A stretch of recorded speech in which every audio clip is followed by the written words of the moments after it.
Magandang araw na muli mga boss.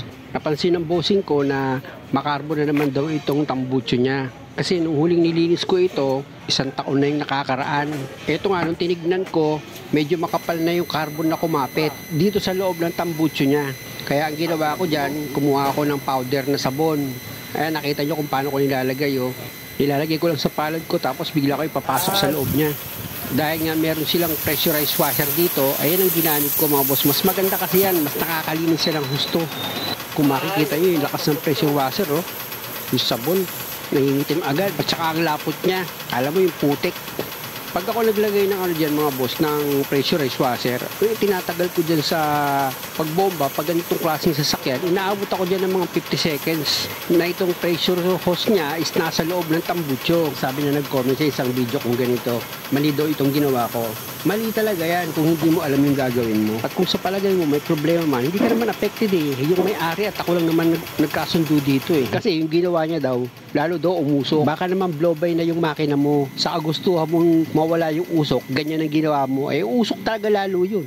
1990 ko pa ito ginagawa, imposible naman, di sana kahit papano may nangyari nang nasira ako. Start ko na itong makina.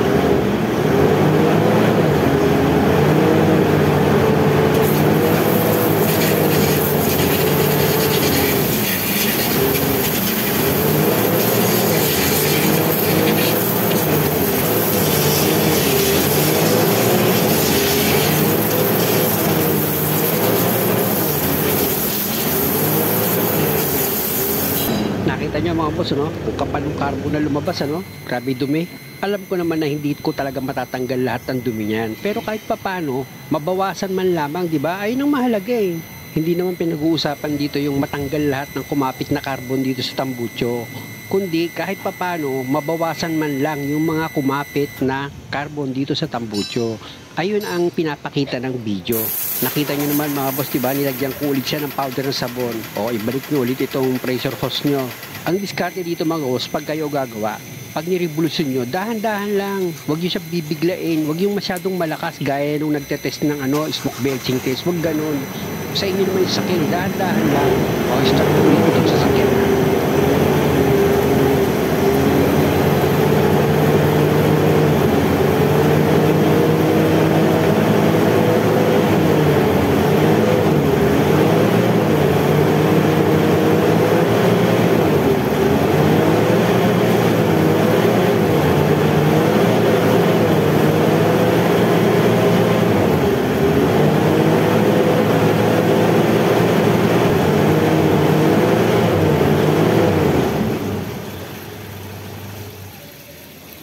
Nakita nyo mga boss, di ba medyo malinis na? Bibirahin ko pa ulit yan. Kailangan yung tubig niya medyo malinaw na. Ngayon, pwede nyo nang tigilan pag ganun. Halimbawa, kayo ang gagawa sa sasakyan nyo. Siguro mga 30 seconds lang. Tanggalin nyo na yung hose. Tapos pag in-start nyo, pag ni-revolution nyo, dahan-dahan lang. Hindi naman makukuha sa paglakas po ng revolution Lalabas at lalabas din ang tubig dyan. Basta naka-steady ka lang revolution. Kahit naka 1,000 RPM ka lang. Kaya 1.5. Okay lang yun. Tatanggalin ko na ulit itong hose niya mga boss para start ko ulit itong makina.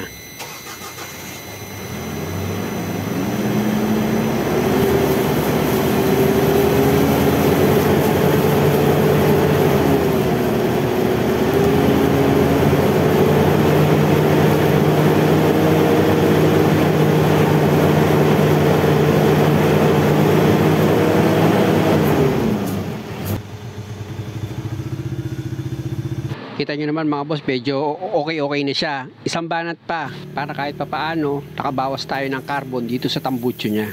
Para sa akin kasi mga boss, malaking bagay din yung nililinis yung tambucho. Nakakabawas sa carbon.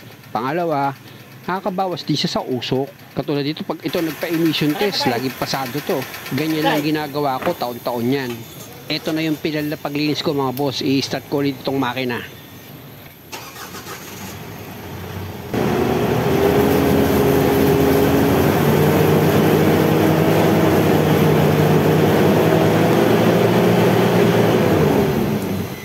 Nakita niyo naman mga boss yung bumuga ng tubig, di ba? Malinis na siya.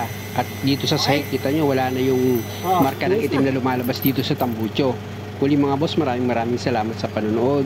Sana nakakuha kayo ng idea kung paano maglinis ng tambutso. Kung hindi naman kaya, okay lang na huwag nyo gawin. At least meron na kayong idea na yung tambutso pala is pwede naman palang linisin. Basta lagi lang tatandaan yung tinuro ko, pag nag-revolution kayo, dahan-dahan lang. Tapos yung tubig, nilagay nyo yung hose, 30 seconds lang, bunutin nyo na. Tapos start, dahan-dahan revolution. Ganun lang. At kung okay lang naman sa inyo, pasubscribe naman itong channel ko. At maraming salamat ulit sa inyo.